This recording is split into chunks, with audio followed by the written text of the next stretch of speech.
जी हाँ भाइयों बहनों, अगर आपने 28 फरवरी तक ये काम नहीं किया तो आपका अकाउंट, सेविंग अकाउंट जो बैंक में है, वो बंद हो सकता है।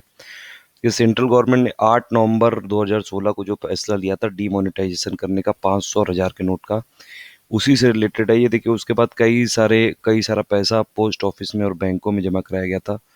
तो अब गवर्नमेंट उसी को ट्रैक करना चाहती है, तो इसीलिए गवर्नमेंट ने बैंकों को और पोस्ट ऑफिस को ये ऑर्डर दिया है कि 28 फरवरी तक जितने भी उनके खाता धारक हैं सबकी पैन कार्ड डिटेल मांगे और उसमें अपडेट करे। और फॉर्म 60 जो कि होता है इनकम टैक्स रिलेटेड, वो दोनों चीज़ें अगर आपने नहीं दी हैं अपने बैंक अकाउंट में तो आपको ज़रूर देनी चाहिए, वरना आपका सेविंग अकाउंट बंद हो सकता है या फिर फ्रीज किया जा सकता है गवर्नमेंट ऑफ इंडिया के द्वारा। तो गवर्नमेंट ऑफ इंडिया ने इसीलिए जितने भी बैंक हैं इंडिया में और पोस्ट ऑफिस हैं सबको 28 फरवरी तक का टाइम दिया है। पैन कार्ड आपको जमा करना पड़ेगा इसमें, फॉर्म 60 जमा करना पड़ेगा, और ये मैंडेटरी है। आप इससे बच नहीं सकते हैं, आपको ये करना ही करना पड़ेगा। इससे जो ब्लैक मनी पे जितना भी अंकुश लगाने की बात हो रही है उस डायरेक्शन में काम है ये।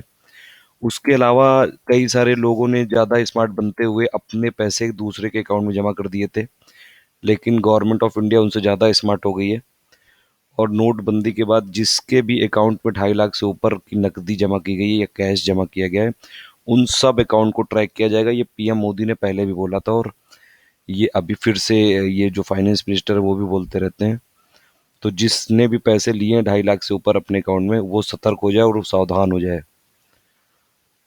8 नवंबर तक जो फैसला हुआ तो वही होगा। देखिए, जितना भी अकाउंट होल्डिंग में आजकल ये इतना ज़्यादा हो गया है कि जितने भी बड़े बड़े ट्रांजेक्शन हो रहे हैं हर ट्रांजेक्शन पे गवर्नमेंट ऑफ इंडिया की नज़र है। और अकाउंट में अगर आपका पैन कार्ड अपडेटेड नहीं है या फिर फॉर्म 60 नहीं फिलअप किया है तो आपका हर ट्रांजेक्शन ट्रैक होगा। और ये मतलब अगर देखिए, एक बार इनकम जो आपकी जो पैन कार्ड है अगर उसकी अपडेट हो जाएगी बैंक में, तो इससे गवर्नमेंट हर ट्रांजैक्शन को ट्रैक कर पाएगी और ये पता कर पाएगी कि जो पैसा आपके अकाउंट में जमा हो रहा है वो आप ही ने कमाया है कि किसी ने अपनी ब्लैक मनी को वाइट मनी कन्वर्ट करने के लिए आपके अकाउंट में जमा कर दिया है। तो बेसिक पर्पस इसमें यही है। और दूसरी बात एक और है कि ये फाइनेंस मिनिस्ट्री की तरफ से एक और नोटिफिकेशन आया है कि जो 9 फरवरी से पहले आपको अकाउंट डिटेल भी देनी पड़ेगी बैंक को।